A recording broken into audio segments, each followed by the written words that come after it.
Alright, this is going to be a video response to a couple of comments I was getting in my one of my earliest videos, actually, titled, let's see, what is it titled? Comparing US and UK gun control. It's one of my very first videos, and it's one that still gets a trickle of hits. And commenter, apparently from the UK, by the name of Will Shakespeare 2007. Basically, he says a couple things. He seems like a not the most outlandish gun control proponent I've ever heard. He says, I support the gun ban in the UK and would actually support a total ban on all firearms apart from special police units and military. Okay, that is a little crazy, but to his credit, then he goes on to say, but I do not think gun bans reduce violent crime. I believe they massively reduce murder rates. Guns simply make murder far easier, and so when people have access to them, more people are killed. There's never been a drive-by stabbing. We have also never had a school shooting, not one person since the ban. These are the reasons to support banning all guns. And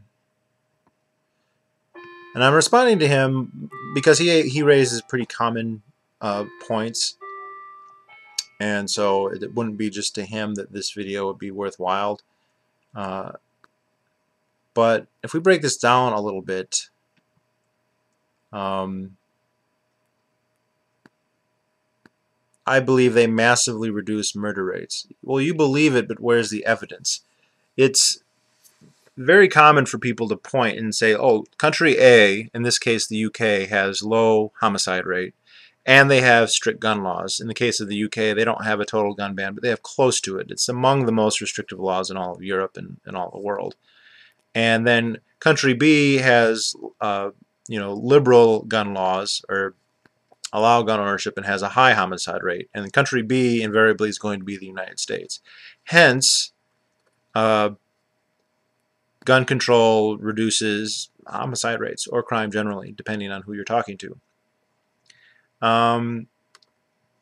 There's numerous logical problems with that. The most obvious one being the correlation does not equal causation fallacy. There are lots of different variables between the United States and any other country, and any other country between any other country, especially between the United States and the UK. And to point and say, well, there's a difference, and hence that's the reason, is not scientific at all. The only evidence really is the claim that gun control proponents make that gun bans are intended to reduce crime, and so if you have a gun ban and crime is low, then it must be the result of the ban or the restriction, whatever it may be.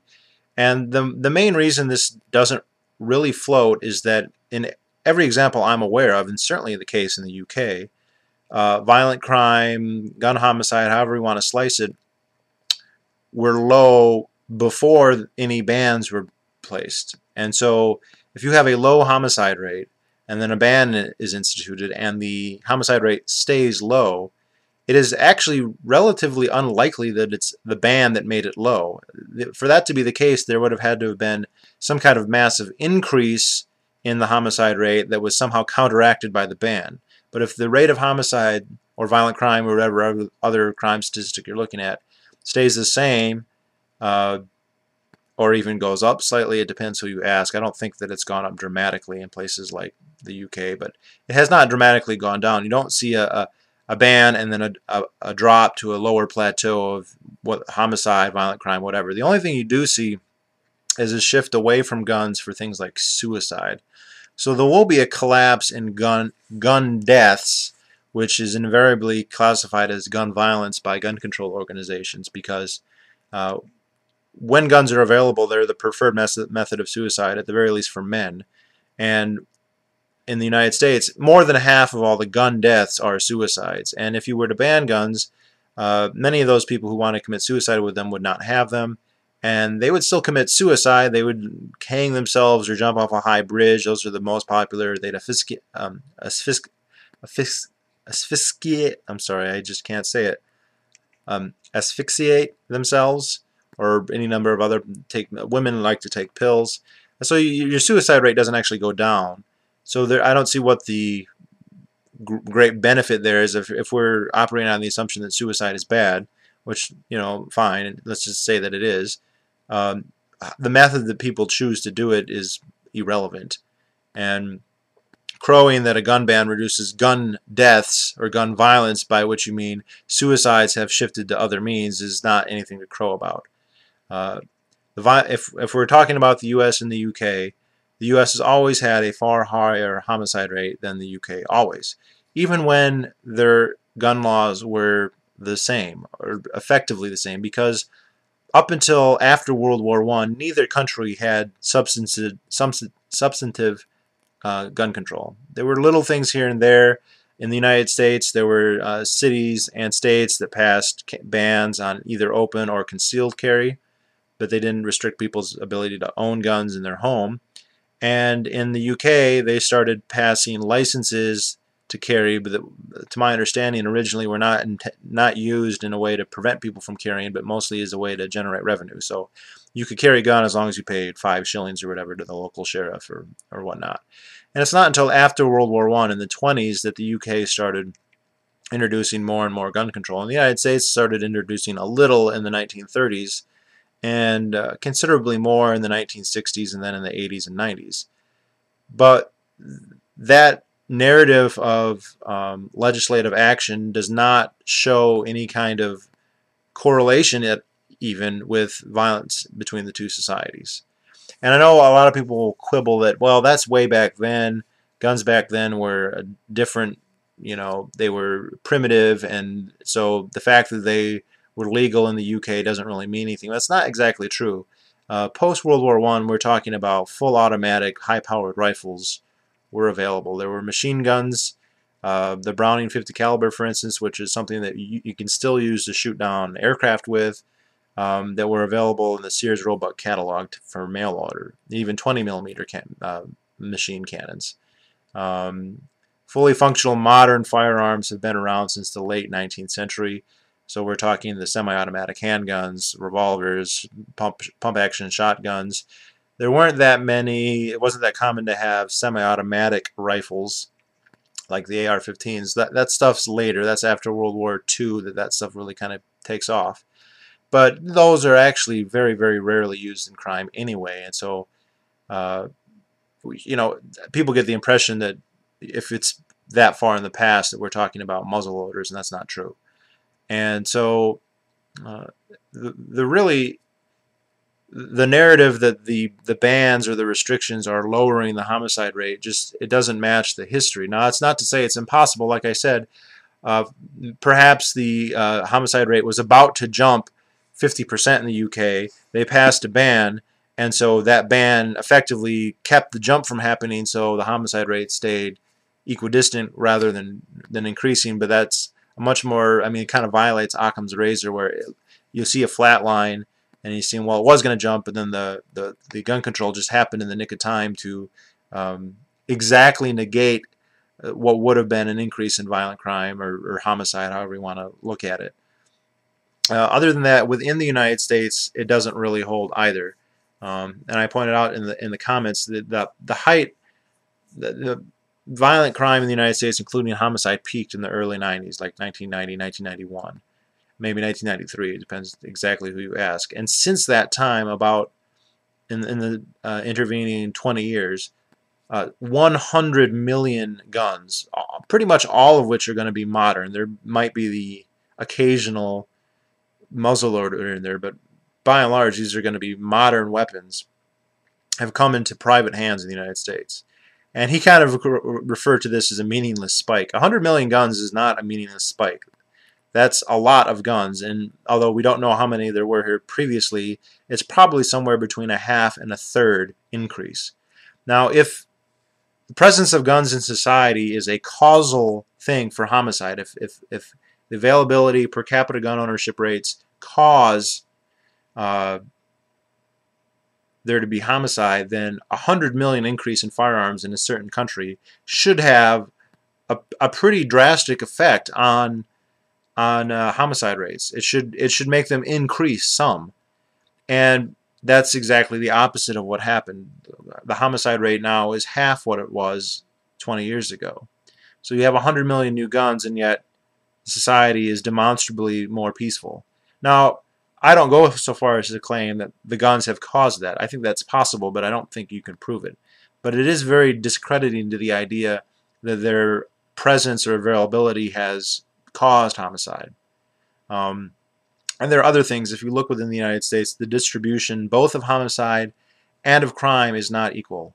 The vast majority of the United States, and we're talking about hundreds of millions of people spread across an area larger than all of Western Europe, have homicide rates that are as low or lower than, say, the UK or any other country in Western Europe for that matter, save perhaps Iceland. More than half the counties in the United States do not see a homicide in any given year. And the few that do, it's one homicide every year or two, or the vast majority of the U.S. homicides take place in just a few very, very select areas. Certain parts, not, we like to say cities like Detroit or Chicago, but even there, it's restricted to certain areas within those cities that are particularly bad. And this isn't to say that there isn't a problem, because there is a problem, and I would say that obviously the problem is the drug war, but the areas with the most per capita gun ownership rates are not those areas. In fact, they're inversely related. The urban centers of the United States, which is the focus of almost all homicide, 65% of all homicides happen in just 5 cities: New York, LA, Chicago, DC, and Detroit. And if you throw in all the other urban centers, I'm sure that total approaches 100. I mean, I'm not saying it is 100, but it's a lot more.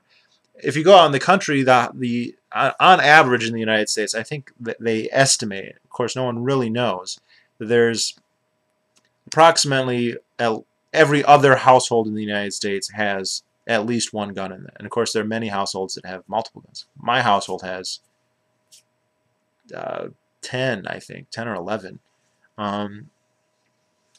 If you go out in the country, that ratio is not going to be 50 to 50. It's going to be 75 plus that have guns in them. And if you go in the urban centers, some of them it's going to be less than 1 in 10. Some places they're banned or effectively banned. Chicago, most guns were banned. Handguns were certainly banned. DC, pretty much all guns were banned until very recently, and they're still being very, very restrictive in who they allow to have them. Even more restrictive than the UK is, for that matter. And yet they have high homicide rates, not the rural areas or even cities that are in areas that don't have restrictive gun laws and have high gun ownership rates. So like Phoenix, the cities around here, like Grand Rapids, Michigan, has about 700,000 people, have a very, very low homicide rate, but there's no restrictions on guns whatsoever. I'm sure there are probably as many guns in that city as there are people, or somewhere around that number. And so we don't see a correlation within the United States over time or over place. And the other thing is, just comparing the United States and the UK is an absurdly simplistic data set. And I threw out a couple names. There's pretty much every other country in Western Europe has more lenient laws than the UK, but they also all have lower homicide rates than the UK. But the outstanding examples here would be Switzerland. This is kind of like the country that the gun control people never want to bring up, and I don't. They have a per capita guns per capita that's about half the United States. In the United States, it's close to 1 to 1. In Switzerland, it's more like for every 10 people, there's 4 or 5 guns. And yet they have a much lower homicide rate than, say, the UK does. Other countries, Norway, Finland, Canada, New Zealand, and Israel, those are all ones that come right to mind that have relatively high gun ownership rates, relatively liberal laws, not as liberal as the United States in most cases. Although New Zealand is actually pretty close, Israel is actually pretty close, Switzerland's pretty close. Canada allows you to own most types of guns. They don't let you carry them as readily as Americans do, and they are much more cautious about the idea of self-defense, but they do allow quite a bit in the name of recreation. And they all have low homicide rates, lower than the UK. Pretty much every country in Western Europe has lower homicide rates than the UK, and they pretty much all have less restrictive gun laws. I mean, Germany has one of the highest per capita guns per person in the world. Now, their laws are much more restrictive than the United States, but they're less restrictive than the UK. And so if there's a correlation here, then the UK should have the lowest homicide rates in all of Europe. Now, on the other hand, we have lots of countries that have very strict gun bans. And I'm just going to go here. This is on Wikipedia. This is on homicide rate per capita, so it's per 100,000. So if we look at this list, and I've organized it highest to lowest. I'm not going to read them all, but we got Honduras, El Salvador, Cote d'Ivoire, Jamaica, Venezuela, Belize, U.S. Virgin Islands, Guatemala, St. Kitts and Nevis, Zambia, Uganda, Malawi, Lesotho, Trinidad, Tobago, Colombia, South Africa, Congo, Central African Republic, Bahamas, Puerto Rico. I don't know why they put U.S. territories in there independently, but they do. St. Lucia, Dominican Republic, Tanzania, Sudan, St. Vincent and Grenadines, Mexico, Ethiopia, Guinea, Dominica, Burundi, Democratic Republic of Congo, Panama, Brazil, Equatorial Guinea, Guinea-Bissau, Kenya, Kyrgyzstan, Cameroon, Montserrat, Greenland, Angola, Guyana, Burkina Faso, Eritrea, Namibia, Rwanda, Chad, Ghana, Ecuador, North Korea, Benin, Sierra Leone, Mauritania, Botswana, Zimbabwe, Gabon, Nicaragua, French Guiana, Papua New Guinea. Scroll down. I said I wasn't going to read these, but here I go.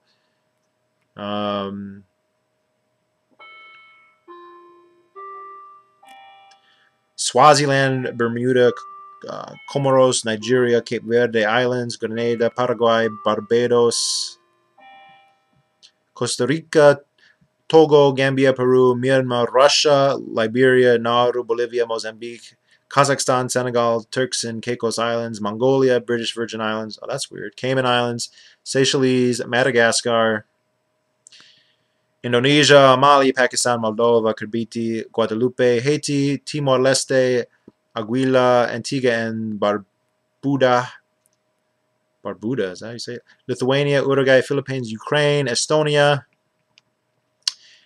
Cuba, Belarus, Thailand, Suriname, Laos, Georgia, Martinique, USA. I don't count how far, but I think the United States is like 68 or 70th on this list. So, the United States is more than halfway up this list. And kind of the throwaway retort here is, oh, well, third world countries. Well, not every country on this list is third world. Russia, South Africa, Belarus, Ukraine, Mexico.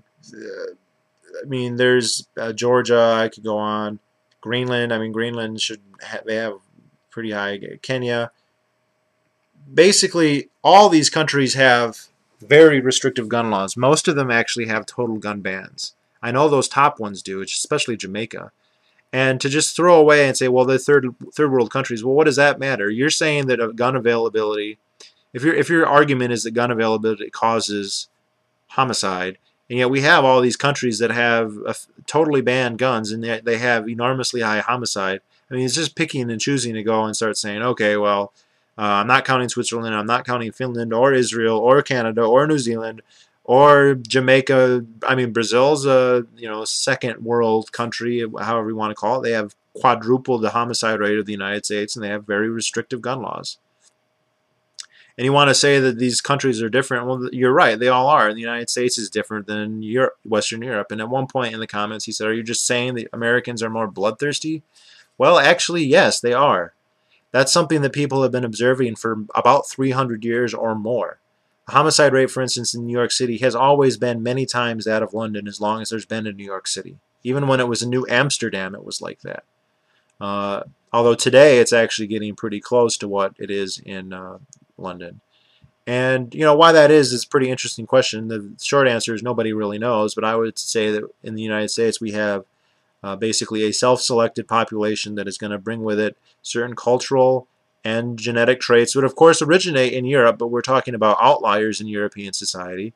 The average Englishman who left Great Britain to settle the United States in the 17th and 18th century was not your average Great Britainer. They were exceptional. I don't mean that in a moral better sense. I mean that they had pretty radical religious beliefs. They tended to have much more anti-authoritarian streak in terms of government, in terms of monarchy, which was made very obvious in the late 18th century.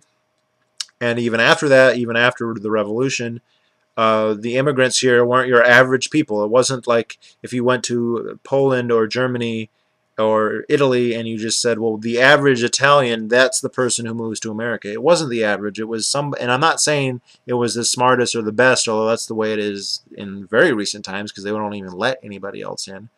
But it was people who are less docile, and this is something that, and it's very hard to qualify or quantify, but it has been observed. Classic example would be when like the Titanic sank. Of course, that ship had mostly British and American passengers. Of course, there's many other nationalities. And one thing many people commented on is a much higher percentage of Americans survived, you know, for how many were on the ship than British people. And there might be other things wrong with that because the crew was mostly British. Maybe a lot of the crew wanted to stay there. I don't know if that has been controlled for. But many of the survivors said, well, the British people like to get in line and wait their turn on a life raft, and Americans are not willing to do that, and they made damn sure they got on a life raft whether they were going to have to wait in a line or not. And this isn't to be laudatory of the United States or anything, but to say that there are very likely significant cultural differences between the two that are rather independent of availability of firearms. And history would show this out because, like I said, if we go up until World War I and even the immediate aftermath, any weapon that was available to the military was available, no questions asked, to citizens of either country. An 8-year-old boy could walk into a store in the UK, and if they were selling, if they possessed the most advanced military weapons there, and he had the money, he could buy them and walk out and not sign anything. And the same is true with the United States. And I'm not saying that was common, but it was hypothetically possible. And yet, the United States had a much higher homicide rate than the UK did, even though the gun laws were the same. And we saw the UK more and more laws, but not really a change in their homicide rate. The United States in the last 20 years, I think it's been very clear the amount of guns in private hands and their use. One major change that has happened is that states have undone a lot of their restrictions on the carry of firearms. 25 years ago, before the mid-'80s, almost every state, with one or two minor exceptions, basically banned the practice of concealed carry. They did not allow citizens to do it except under heavy licensure. And starting with Florida and then followed by pretty much every other state, save 4 or 5, passed so-called right to carry laws where they said anyone who wants to should be allowed to carry a firearm on their person. Now, if you believe that the availability of guns and their use causes homicide, then this would be a formula guaranteed to cause, I mean, this would be a test case of if that's going to happen, we're going to see homicide go up. And we haven't. Homicide has gone down. Now, I'm not saying the reason it went down is because of gun ownership. I think that's possible, but I don't think we can prove that. But it's a very destructive fact to the idea that gun availability is causing crime or homicide or however, whatever one you want to talk about. Now, one of the things that he said is it just makes it easier to commit a crime. And that's true. A gun does make it easier to commit a crime. And John Lott, who's kind of like the infamous economist who favors gun rights, he'll start off most of his presentations by saying that. But what you have to understand is that it also makes it easier to prevent a crime. And they act as deterrents. And there's a lot of evidence to support this, that certain types of criminal activity don't happen because criminals are worried that they might get shot. And then I brought up Gary Kleck.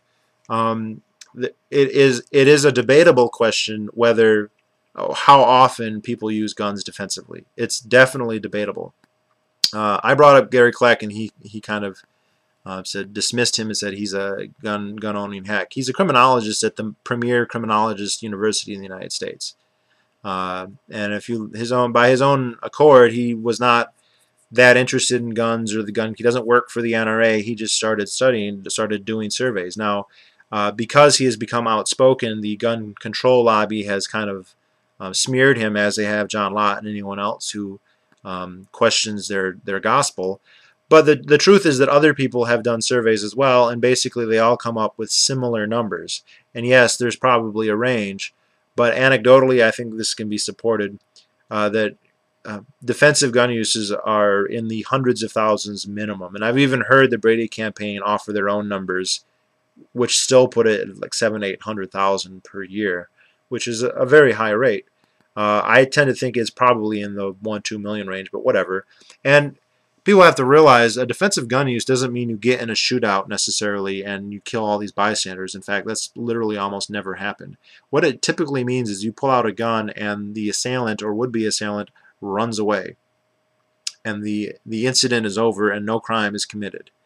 And he kind of William Shakespeare, I think you misunderstood me. I said how many times they're used defensively. I didn't say that every defensive gun use resulted in the save of a life. So by saying that there's a million defensive gun uses, I'm not saying that there would be a million extra homicides. There's no way to know, as you point out.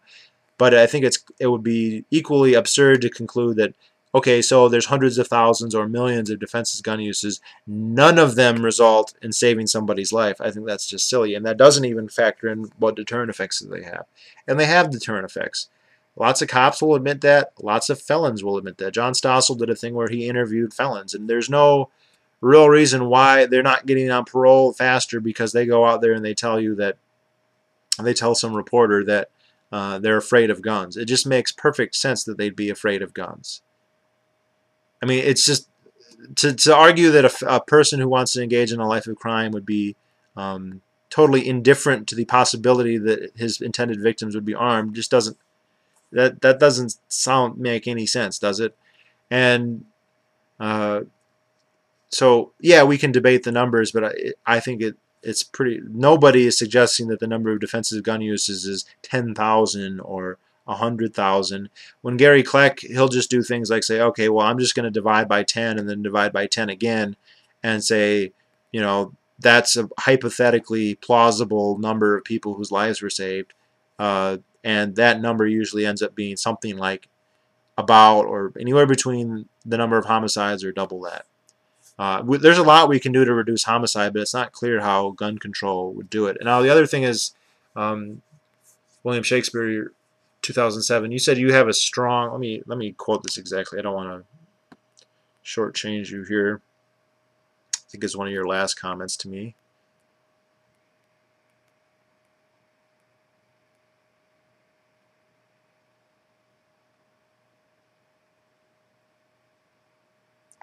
I do believe there is a clear correlation between guns and murder.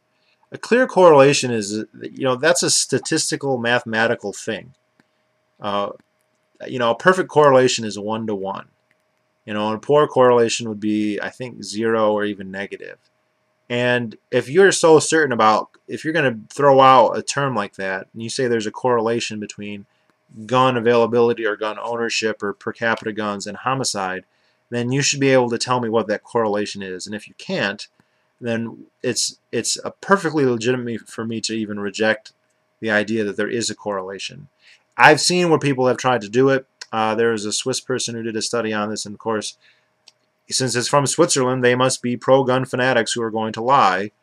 And very likely this is a very hard thing to estimate, so I would guess that there's probably some problems that could be found with any study that tries to answer this question.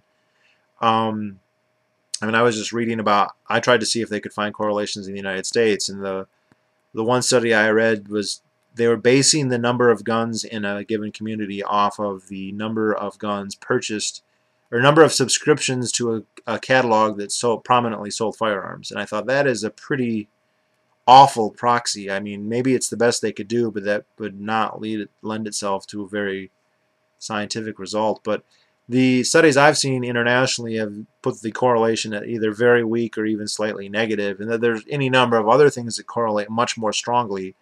The Swiss study even said, and I tried to find it before putting it here, and I couldn't. If I ever do find it, I will put it in the description.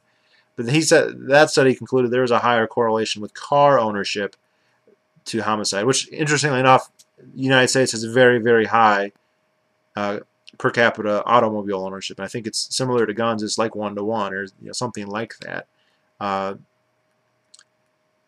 But it's just, there isn't really a correlation. If you're going to tell me that there is, then you should be able to tell me what it is. Is it 0.8? Is it 0.9? Is it 1? And if it's low, then no. Now the other thing here, this is more philosophical. Um, William Shakespeare, you talk about how you're comfortable with the idea of a gun ban. Well, I'm comfortable with the idea of people who don't want to own guns. I don't think people should be required to own guns. And I'm comfortable with the idea of businesses, if they don't want people to carry guns in on their property, they have every right to restrict who has access to their property and say, we don't want you to shop here if you're going to carry a gun. They have every right to say that. And I'm against preemptive laws that require businesses to allow people to carry guns on their property, which some laws like that do exist, and I'm against them. However, what you're talking about, I find very, very atrocious. You're basically saying that you don't like guns. You think that they cause homicide, although your evidence to that is very, very poor. Other than very anecdotal, coincidental, look at the United States, look at us, okay, you know, causation does not equal, or correlation does not equal causation fallacy at the very least, even though there isn't really a correlation, but just ignoring all that for now. Not everybody in the UK shares your opinion. I have lots of friends in the UK, and granted, my friends are a selective group, so they're tending to be libertarians. I know a few people who aren't even libertarians, but they're gun enthusiasts in the UK. I know a young guy who likes to go out with a shotgun. He has a legal firearm in the UK, and he uses it to go hunting and to, you know, target shoot and stuff, to shoot.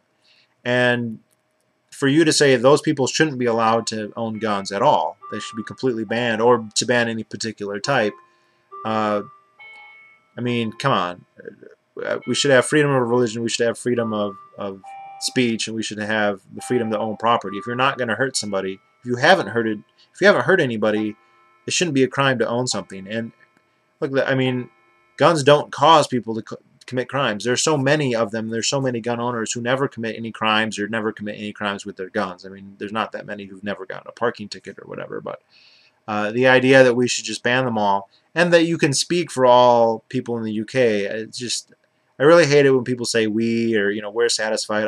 I'm aware that if we took a poll in the UK, most people in the UK have extreme gun phobia, and you know, they think the United States is the Wild West, and if they got off a plane here, they'd get shot. And you know, if anyone touches a gun, they'll transform into a homicidal maniac who can't help but go into a school and murder people.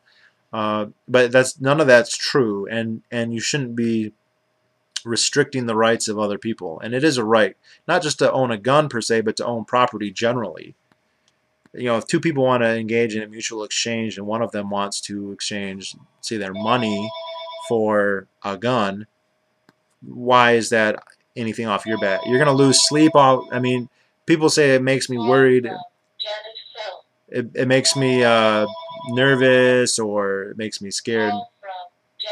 But my phone is distracting me. It's terrible. Sorry. Your fear is not sufficient grounds to ban people from owning things. You know, a lot of people in the United States are afraid of black people. They get really nervous when they see black people, more nervous than they do when they see guns. And, you know, actually there is some statistical basis for that phobia, because blacks commit most of the crimes. They commit most of the murders. Most of the murders in the United States aren't even with white people. They're black on black. But that is not a reason to ban black people, or to restrict black people, or to say that they shouldn't be allowed to do anything. You know, and the fact that you may be afraid of guns, that they may make you, you know, worried, is not a reasonable basis to exclude people who want to use them, as if they've committed no crime and don't commit a crime. So, I say that fully aware that most people in the UK probably favor the gun laws that you have, and probably a large number of them would think you need even more restrictive laws, despite the complete lack of evidence that's done anything to reduce your crime rate. So, guns are fun also. If you haven't had much opportunity to shoot them, they are very, very fun. They have enormous recreational use. Their use in self-defense is their primary goal. They are effective weapons in that. Now, they're not panaceas. It's not like if you have a gun, you can't be murdered, or you can't be aggressed against, or that in any given situation they'll work.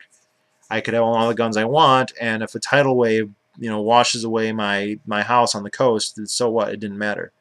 But to deny people the means to defend their very own life, I don't think that's justifiable under any circumstances, and at the very least it would require a very high burden of proof, something that I'm not seeing. I mean, to say you have a strong feeling, that's not a burden of proof, that's just a dogma or a bias. So I hope this clears it up. Most of the stuff I did say in the other video, but sometimes it bears repeating. So anyway, talk to you all later.